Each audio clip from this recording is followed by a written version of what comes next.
హాస్పిటల్లో నువ్వు అడ్మిట్ అయిపోవాలా, నీకు నొప్పులు తెలుస్తలేమో అని చెప్పేసి అడిగినారనమాట. నాకు మైండ్ పోయింది అసలు.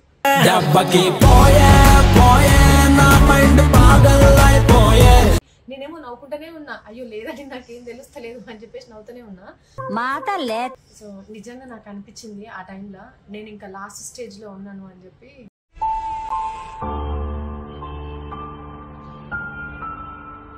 ఏమండి ఇంకా నా పని అయిపోయింది, మీరు ఇంకొక పెళ్లి చేసుకోండి. నేను థ్యాంక్స్ చెప్పుకునేది దేవునికి, తర్వాత నా దేవత నా బిడ్డకి.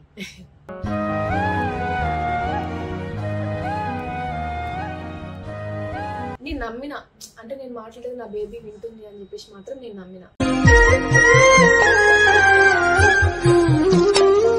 నాకు మిరాకిల్ జరిగింది నిజంగా చెప్పాలంటే.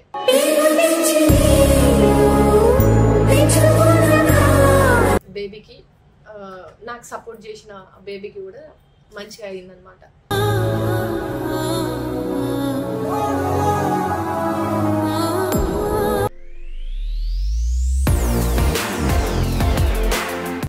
నమస్తే అందరికి, వెల్కమ్ టు సూపర్ సుజాత. అందరూ ఎట్లున్నారు, బాగున్నారా? నేను కూడా చాలా అంటే చాలా ఆరోగ్యంగా చాలా బాగున్నాను. వీడియో రిలీజ్ చేసిన దగ్గర నుంచి మీ అందరు ప్రతి ఒక్కరూ మమ్మల్ని బ్లెస్ చేసే విధానం, ప్రతి ఒక్కరూ మీరు చేసే కామెంట్ అంతా కూడా నేను చదువుతున్నాను. Thank you so much. మీరందరూ నాకు ఇంత మంచిగా బ్లెస్సింగ్స్ ఇస్తున్నందుకు, నాతో పాటు నా బిడ్డ కూడా ఇంతే మంచి బ్లెస్సింగ్స్ ఇస్తున్నందుకు. అండ్ చాలా మంది కూడా కామెంట్స్లో కొన్ని క్వశ్చన్స్ అడుగుతున్నారు. ఆ క్వశ్చన్స్ అన్నిటికీ కూడా ఇప్పుడు ఆన్సర్ చెప్దామని అనుకుంటున్నాను. ఎందుకంటే చాలా పాప పుట్టిందా బాబు పుట్టిందా అని చెప్పి. సో మొత్తానికి మీ ఆశీర్వాదాలతోని చాలా చక్కగా ఉంది నా బిడ్డ. చాలా మంది కామెంట్స్లో కొన్ని క్వశ్చన్స్ అడుగుతున్నారు. ఒకటి అంటే ఎక్కువ మంది అడిగిన రెండు క్వశ్చన్స్ని తీసుకొని చెప్తున్నాను. కొంతమంది ఏమో అక్క నార్మల్ డెలివరీ అయిందా, సి సెక్షన్ అయిందా అని కొంతమంది అడిగితే, ఇంకొంతమంది అయితే మీ ఫ్యామిలీ మెంబర్స్ ఎందుకు రాలేదు అని చెప్పేసి కింద చాలా మంది క్వశ్చన్స్ చేస్తున్నారు. సో ఫస్ట్ ఫ్యామిలీ మెంబర్స్ ఎందుకు రాలేదంటే, నాకు యాక్చువల్లీ డెలివరీ టైం ఇచ్చింది 9th ఇచ్చినారనమాట. 9th or 10th అవుతుంది. సో మీరు బిఫోర్గానే అంటే 6th or 7th హాస్పిటల్కి అడ్మిట్ అయిపోవాల్సిందే అని చెప్పేసి అన్నారు. సో కానీ నాకు వీక్లీ చెకప్ వచ్చేసి 31st అనమాట. 31st మేము నార్మల్గా చెకప్కి వెళ్ళినాము మేడ్చల్ హాస్పిటల్కి. సో అక్కడికి వెళ్ళిన తర్వాత మాకు అర్థమైంది ఏంటంటే, అప్పటికే సర్విక్స్ ఓపెన్ అయిపోయింది, నీకు పెయిన్స్ వస్తున్నాయి, నువ్వు హాస్పిటల్లో నువ్వు అడ్మిట్ అయిపోవాలా, నీకు నొప్పులు తెలుస్తలేమో అని చెప్పేసి అడిగినారనమాట. నాకు మైండ్ పోయింది అసలు.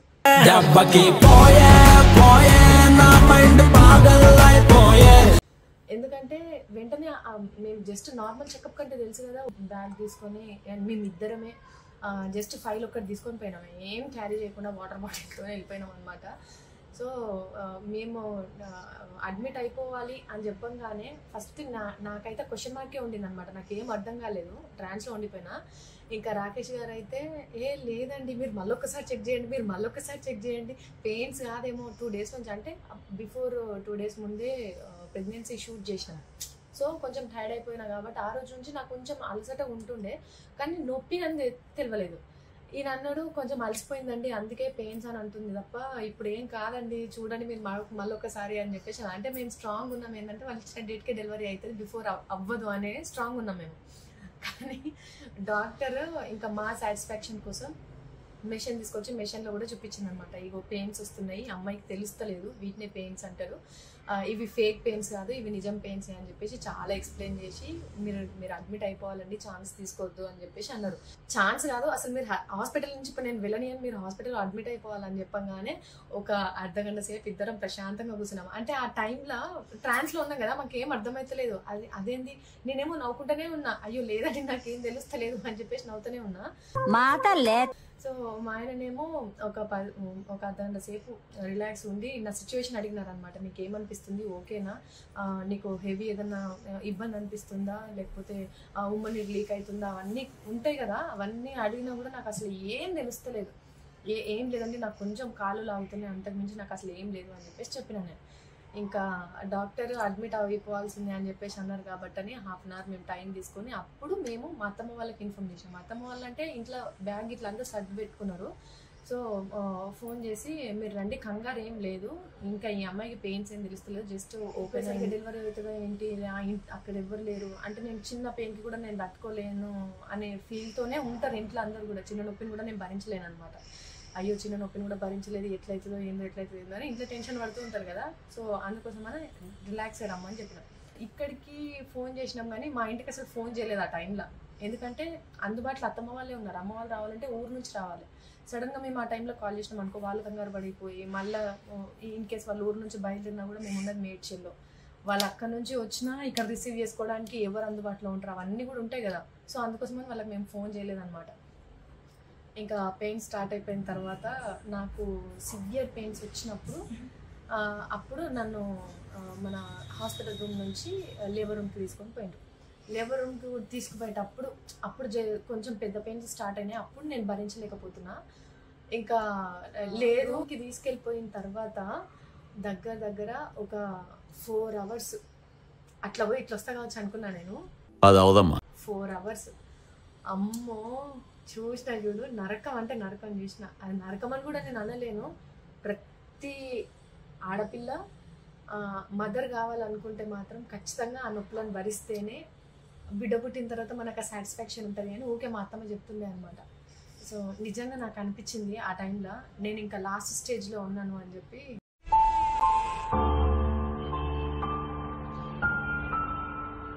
ఆ లేబరు ఏందేందో మాట్లాడుకుంటే మా ఆయనతో అన్నానంట, ఏమండి ఇంకా నా పని అయిపోయింది, మీరు ఇంకొక పెళ్లి చేసుకోండి.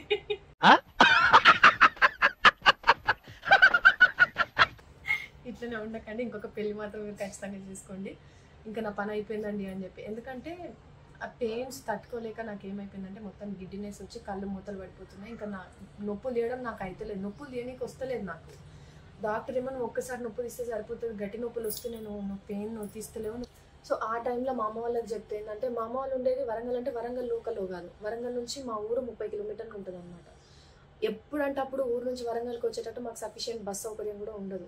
ఇంకా ఆ టైంలో వాళ్ళు ఆటోను వెతుకొని ఆటో నుంచి వరంగల్కి వచ్చి, వరంగల్ నుంచి హైదరాబాద్కి వచ్చి, ఉప్పల్ దగ్గర నుంచి మణికొండ వచ్చి, మణికొండ నుంచి మళ్ళీ మేడ్చల్ రావాలంటే వాళ్ళకి మొత్తం కన్ఫ్యూజన్. అంటే ఇక హైదరాబాద్ అంతా వాళ్ళకి సరిగ్గా తెలియదు అనమాట. రెగ్యులర్గా మా ఇంటికి రావాలంటేనే వరంగల్ నుంచి ఉప్పల్కి వస్తే, ఉప్పల్ దగ్గర నుంచి క్యాబ్ బుక్ చేస్తే వాళ్ళు మణికొండ కరెక్ట్ మా ఇంటి దగ్గరకు వస్తారు. వాళ్ళకి హైదరాబాద్ మొత్తం తెలియదు. సో అందుకోసమనే వాళ్ళు వచ్చి మళ్ళీ ఇబ్బంది పడిపోతూ ఉంటారు, వాళ్ళని ఒకరు గైడెన్స్ చేయాలి. సో ఈ ఇబ్బంది అంతా వాళ్ళని ఇబ్బంది పెట్టడం ఎందుకు, మనం ఇక్కడ ఉండి ఇబ్బంది పెట్టడం ఎందుకు అని చెప్పేసి రాకేష్ గారు ఏం చేసిందంటే, నేను డెలివరీ అయ్యేటప్పుడు, అంటే నాకు డెలివరీ అయ్యేటప్పుడు కాల్ చేసి చెప్పినారు, ఇట్లా డెలివరీ అవుతుందండి, హాస్పిటల్ అనుకోకుండా జాయిన్ చేసినాము అని చెప్పేసి. నేను సాయంత్రం 6 గంటలకు డెలివరీ అయినా కాబట్టి ఆ టైంలో మీరు రిస్క్ తీసుకోకండి, మీరు ఇప్పుడు రాకండి, మీరు రేపు వద్దురు కానీ మేము ఎట్లయినా రేపు వచ్చేస్తాం ఇంటికి అని చెప్పేసి చెప్పి ఫస్ట్ నేను థ్యాంక్స్ చెప్పుకునేది దేవునికి, తర్వాత నా దేవత నా బిడ్డకి.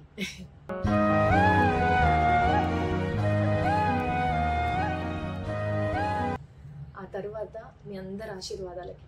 నిజంగా అంటే దేవుడు ఆశీర్వాదం నా మీద కరెక్ట్గా లేకపోయినా, నా బిడ్డ సహకారం నాకు కరెక్ట్గా లేకపోయినా, as it is me blessings నాకు ఇంత మంచిగా లేకపోయినా, దీంట్లో ఏది కూడా కరెక్ట్గా లేకపోయినా నాకు నార్మల్ డెలివరీ అయ్యేది కాదేమో. దేవుడు ఆశీర్వాదం మన మీద మంచిగా ఉన్న కడుపులో ఉన్న బిడ్డ కూడా ఇంత మంచి సహకారం చేస్తే ఖచ్చితంగా నార్మల్ డెలివరీ అవుతుంది. అంటే నా ఎక్స్పీరియన్స్ ఇది, నార్మల్ డెలివరీ ఎక్స్పీరియన్స్. అంటే పెట్టిన తర్వాత నార్మల్ డెలివరీ టిప్స్ కూడా చెప్పమని చాలామంది అడుగుతారు కాబట్టి నా ఎక్స్పీరియన్స్లో మీకు నేను చెప్తా. అండ్ ఫైన్ నార్మల్ డెలివరీ అవ్వాలంటే ఏం చేయాలో తెలుసా, బెస్ట్ టిప్ చెప్తా, ఖచ్చితంగా ఫాలో అవ్వండి. అంటే నాకైతే సక్సెస్ అయింది, సో మీకు కూడా సక్సెస్ అయ్యే ఛాన్సెస్ ఉంటుంది కాబట్టి అని చెప్పేసి చెప్తున్నా. ఓన్లీ నా ఎక్స్పీరియన్స్ ఇదంతా. నాకు నార్మల్ డెలివరీ అవ్వాలని చెప్పి స్టార్టింగ్ దగ్గర నుంచి కూడా, అంటే కన్సీవ్ అయిన ఫస్ట్ మంత్ దగ్గర నుంచి కూడా నేను చాలా స్ట్రాంగ్ ఉన్నా. నేను అవ్వాలి, నాకు నార్మల్ డెలివరీ అవ్వాలని, దానికి సంబంధించిన ఫుడ్ తీసుకున్నాను, మరీ హెవీ ఎక్సర్సైజ్ చేయలేదు. కానీ నా హెల్త్కి తగ్గట్టు ఎట్లయితే ఎక్సర్సైజ్ చేయాలి, ఎట్లా ఉండాలని మీ అందరితో నేను ఆల్రెడీ ఒక వీడియోలో షేర్ చేసుకున్నాను కాబట్టి నేను అట్లా ఉంటుండే. ఇవన్నీ ఉన్నా మనకి ఏమంటారు, దేవుడు అనుగ్రహం ఉన్న పూజారి అడ్డం పడతాడు అన్నట్టు ఉంటుంది అని అంటారు కదా. నార్మల్ డెలివరీ విషయంలో కూడా కొన్నిసార్లు అట్లా అయ్యే ఛాన్సెస్ ఉంటుంది. మనం నార్మల్ డెలివరీ అవ్వాలి అని ఎంత అది అనుకున్నా కూడా కొంతమందికి లాస్ట్ టైంలో సీ సెక్షన్ చేసేస్తారంట. అంటే లైక్ ఇప్పుడు మేము నార్మల్ డెలివరీ కావాలని అనుకున్నాము, కానీ లాస్ట్ మినిట్లో మా ఆయన మా అత్తమ్మ నా నొప్పులు భరించలేక సీ సెక్షన్ చేసేయండి అని చెప్పేసి అన్నారు, నొప్పి భరించలేక. కానీ మేము అది కూడా అధిగమించి నార్మల్ డెలివరీ అయినాము. ఎందుకు అంటే కారణం, 3rd సెమిస్టర్ వచ్చిన తర్వాత కడుపులో ఉన్న బేబీ మనం ఏది మాట్లాడినా వింటూ ఉంటుంది అని చెప్పి చాలా మంది అంటూ ఉంటారు, అంటున్నారు కూడా. అది అంటే అది నిజమో అబద్ధమో నాకు తెలియదు, కానీ నమ్మితే తప్పులేదుగా. ఒక దాని మీద మనం నమ్మకం పెట్టుకుంటే పోయేది ఏం లేదు కదా. అంటే జరిగితే మంచి జరుగుతుంది, జరగకపోతే జరగదు కావచ్చు, కానీ చెడైతే జరగదు కదా. సో అందుకే నేను ఏం చేసిన అంటే 6వ నెల పడ్డ దగ్గర నుంచి నా బిడ్డతో నేను రెగ్యులర్గా మాట్లాడడం స్టార్ట్ చేసిన. ఎర్లీ మార్నింగ్, ఎర్లీ ఈవినింగ్ ఒక టైం పెట్టుకున్నా. ఈ టైంలో డైలీ నేను నా బిడ్డతో మాట్లాడేది. నేను హాస్పిటల్కి వెళ్ళినా కూడా, బేబీ రోజు మనం హాస్పిటల్కి వెళ్తున్నాం నాన్న, కొంచెం నువ్వు సహకరించాలి. కడుపులో ఉన్నది పాపో బాబో తెలియక ముందు నుంచి కూడా మేము ఇట్లనే మాట్లాడుతున్నాయి అనమాట. బేబీ ఒకసారి నేను మాట్లాడేది నీకు వినిపిస్తుందా, మనం ఈరోజు ఈ హాస్పిటల్కి వెళ్తున్నాం, మీ చెకప్ అవుతుంది, కొంచెం నువ్వు నాకు సహకరించాలి. ట్రస్ట్ మీ, ఈ నాకు హాస్పిటల్లో జరిగిన ఏ చెకప్కి అసలు ఒక్క రోజు కూడా ఇబ్బంది కాలేదు. మేము అట్లా పోయినాము, టిఫా స్కానే కావచ్చు, స్కానింగ్సే కావచ్చు, ప్రతిది కూడా ఏ పొజిషన్ కావాలంటే ఆ పొజిషన్లో బేబీ ఉండేది అనమాట. సో డాక్టరే కానీ అక్కడ ఉన్న టెక్నీషియన్సే కానీ అందరూ అంటుండే, అరే బేబీ ఇంత మంచిగా సపోర్ట్ చేస్తుంది, నాకు ఇటు కావాలంటే ఇటు వస్తుంది, అటు కావాలంటే అటు వస్తుంది.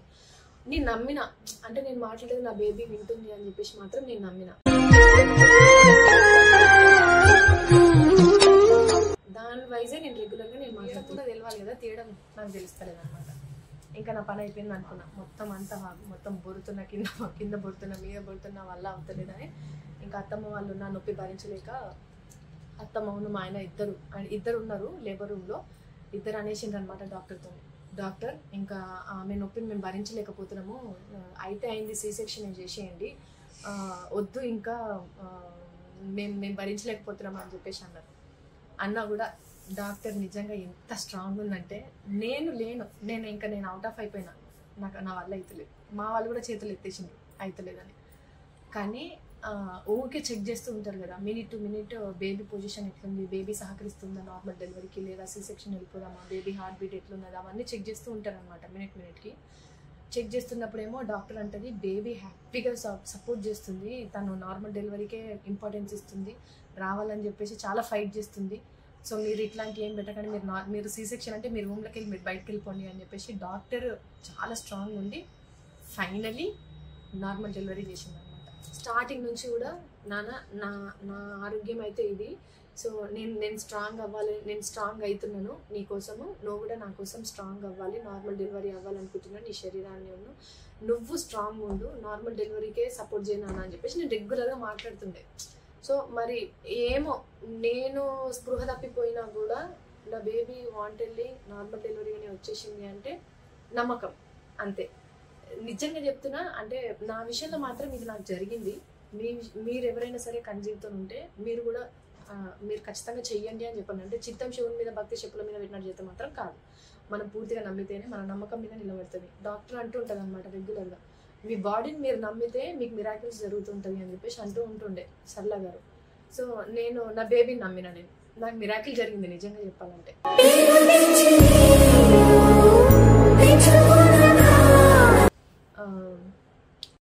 6 hours పెయిన్స్లో నేను అనుకున్న, వీళ్ళు అన్నట్టు అంటే నేను కూడా అనేసిన అనమాట, ఏమంటే ఏదో ఒకటి చేయండి నా వల్ల కావట్లేదు అని ఒక మాట అయితే, ఇంకొక మాట నేను పోతున్నానంటే మీరు ఇంకొక పెళ్లి చేసుకోండి అనే మాట మాట్లాడిన. నాకు ఈ రెండే గుర్తున్నాయి. వీళ్ళేమో డాక్టర్ని పక్కకు తీసుకెళ్ళి వద్దు చేసేయండి అన్నా కూడా, లేదు మీరు సైలెంట్గా ఉండాలి, ఈజీగా అవుతుంది నార్మల్ డెలివరీ అని చెప్పేసి అన్నారు. సో అదంతా జరగడానికి నా బేబీయే నాకు అంతగానో సపోర్ట్ చేసిందని నేను అనుకుంటా. మీలో ఎవరైనా సరే కన్సీవ్తో ఉంటే 3rd trimester దగ్గర నుంచి మీరు కూడా గట్టిగా అనుకొని మీరు ఈ టిప్ ఫాలో అవ్వండి.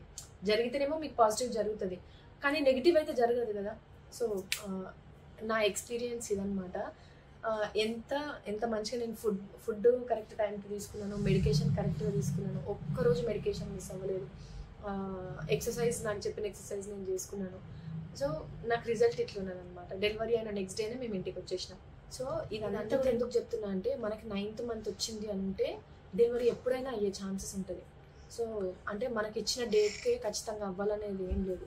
డాక్టర్ కూడా నాతో నన్నుండే అనమాట, నీకు 9th month వచ్చింది అని అంటే నేను నీకు జస్ట్ ఆ డేట్ చెప్తున్నాను, ఆ డేట్లోనే అవుతుంది అని లేదు, బిఫోర్ అయినా అవ్వచ్చు అని అంటే మేము మాత్రం ఆ డేట్లో అవ్వాలని చెప్పి మేము గట్టిగా అనుకున్నాం. మరి ఆ డేట్ అయితే బాగుంటుంది మాకు, అంటే ఈయన బర్త్డేకి దాని బర్త్డేకి మంచిగా ఇట్లా ఉంటుంది కదా అని చెప్పేసి మేము అట్లా అనుకున్నాము.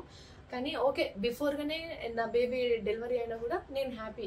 కానీ ఏంటంటే 9th month వచ్చిందంటే మాత్రం ఎవరైనా సరే అలర్ట్గా ఉండాల్సిందే. 9th మంతే కాదు, 8th మంత్లో కూడా ఛాన్సెస్ ఉంటుంది అని అంటారు. కానీ 9th మంత్ పడ్డ తర్వాత మోస్ట్లీ 95% ఏ డేట్లో అయినా కూడా డెలివరీ అయ్యే ఛాన్సెస్ ఉంటుంది. కాబట్టి అందరూ ప్రిపేర్డ్గానే ఉండండి.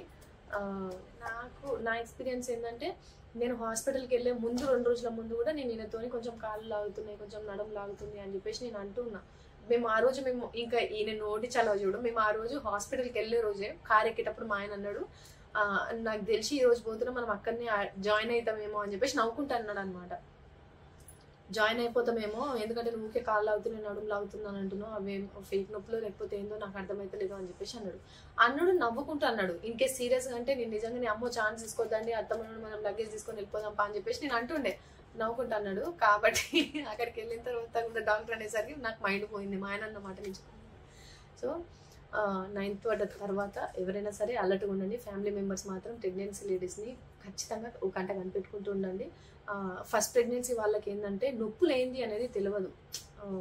నాకైతే పెయిన్స్ ఏందనేది తెలియలేదు. పెద్ద నొప్పులు వచ్చేంత వరకు కూడా నాకు నొప్పులు అర్థం కాలేదు అసలు. పెద్ద నొప్పులు వచ్చిన తర్వాత కూడా మళ్ళీ నొప్పి తీసుడు అర్థం కాలేదు, వేరే విషయం అనుకో. కానీ నొప్పులు అర్థం కావు కాబట్టి 1-2 సార్లు వాళ్ళను ఎట్లా అనిపిస్తుంది ఏంటి అనేది అడగడం ఒక వంత అయితే, ఏ చిన్న ఛాన్స్ కూడా మీరు రిస్క్ తీసుకోకండి. ఇంకొకటి ఏంటంటే, ఖచ్చితంగా నార్మల్ డెలివరీ వాళ్ళకు పెయిన్స్ వచ్చే ముంగట ఉమ్మన్ ఎయిర్ లీక్ అవుతుంది, ఏమంటారు బ్లీడింగ్ అవుతుంటుంది అని చెప్పేసి చాలామంది అనుకుంటారు. నాకేం అట్లా కాలేదు. మళ్ళీ నాకు ఉమ్మన్ ఎయిర్ లీక్ అవ్వలేదు, నాకు ఎటువంటి చిన్న డౌట్ పడేది కూడా నాకు. కాబట్టి ఇవే సిమ్టమ్స్ ఉంటాయి, ఖచ్చితంగా ఇవే ఉంటాయి అనేటట్టు ఏముండదు. ఒక్కొక్కరి బాడీ తత్వం ఒకలా ఉంటుంది, ఒక్కొక్కరి శరీరాన్ని బట్టి ఒక్కో రకంగా ఉంటుంది. కాబట్టి ఎవరైనా సరే నాకు ఇట్లా అయిందని చెప్పేసి మీకు అట్లా అవ్వాలని లేదు.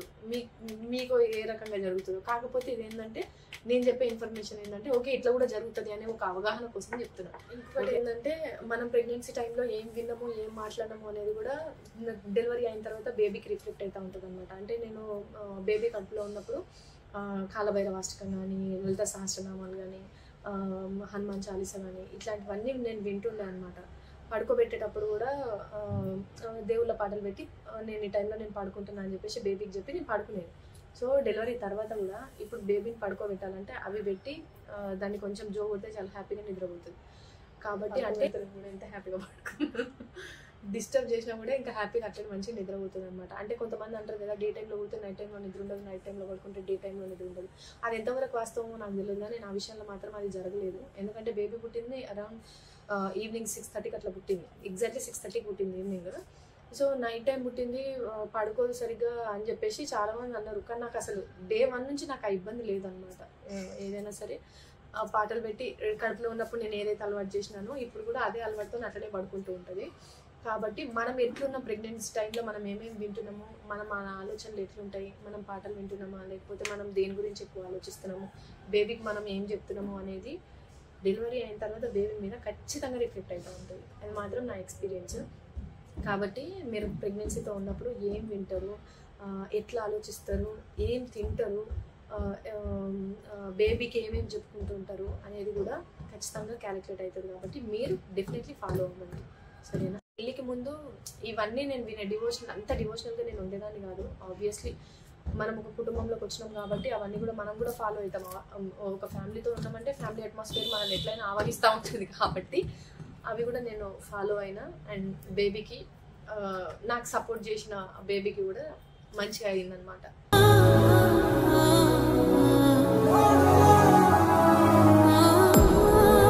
సో కొంతమంది బార్లీ వాటర్ ఎప్పటి నుంచి తాగాలక్క అని చెప్పేసి చాలామంది కామెంట్స్ పెట్టిండ్రు.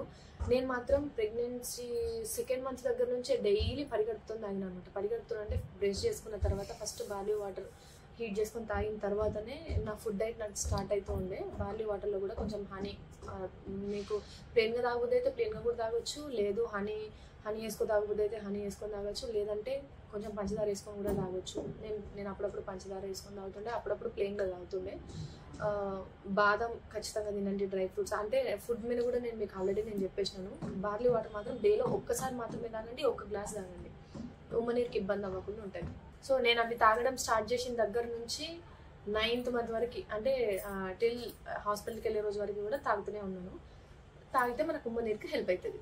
సో మొత్తానికి అసలు ప్రెగ్నెన్సీ ఎక్స్పీరియన్స్ కానీ ప్రెగ్నెన్సీలో జరిగిన విషయాల గురించి మీతో చెప్పుకోవాలంటే అసలు ఒడవదు గడవదు ముచ్చట. ఎందుకంటే అన్నీ ఉంటాయి, అంటే ఒక్కొక్క రోజు ఒక్కొక్క కొత్త ఎక్స్పీరియన్సే కాబట్టి. సో చాలా చెప్పాలని ఉన్నది, కానీ రేపు పురిటి స్నానం కాబట్టి ఇంకా ఈ వీడియో దీంతో ముగిస్తున్నా. ఇంత హ్యాపీ ఉన్నాను అంటే నా బాడీ నాకు చేసే మిరాకిల్ కొంత అయితే మీరు ఇచ్చే బ్లెస్సింగ్సే నేను ఈరోజు ఇంత హ్యాపీ ఉన్నాను.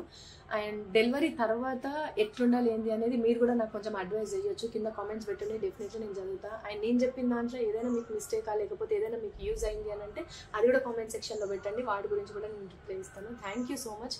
అండ్ రీసెంట్గా అంటే అక్కడ నుంచి రాగానే వెంటనే ఈటీవీ షో కూడా చేసినారు, మీ అందరు చూసినారు. Thank you. ఇక్కడ నుంచి కూడా నా వర్క్ మళ్ళీ నేను స్టార్ట్ చేద్దామని అనుకుంటున్నాను. ఇప్పటి వరకు ఎట్లయితే వర్క్తో నేను బిజీ ఉన్నానో ఇక ముందు కూడా ఈ వర్క్తో నేను అట్లనే బిజీ ఉండాలని. అండ్ ఇన్ని రోజులు నా అప్డేట్లు ఫాస్ట్ ఇవ్వడానికి నాకు చాలా టైం పట్టింది, ఎందుకంటే నాకు కన్వీనియంట్గా లేకుండా. ఇక ఇప్పటి నుంచి ప్రతి అప్డేట్ మీకు ఎప్పటికప్పుడు నేను చేస్తూనే ఉంటాను. మీ బ్లెస్సింగ్స్, మీ సపోర్ట్ మాత్రం నా మీద ఎట్లున్నదో నా ఫ్యామిలీ మీద కూడా అట్లనే ఉండాలి. థ్యాంక్ యూ సో మచ్ మళ్ళీ ఒకసారి. And finally please subscribe super Sujatha YouTube channel. Like చేయండి, షేర్ చేయండి, కామెంట్ చేయడం మాత్రం అసలు మర్చిపోద్దు. మీ ఒపీనియన్ ఏదైనా సరే నాతో షేర్ చేసుకోండి. Thank you for support.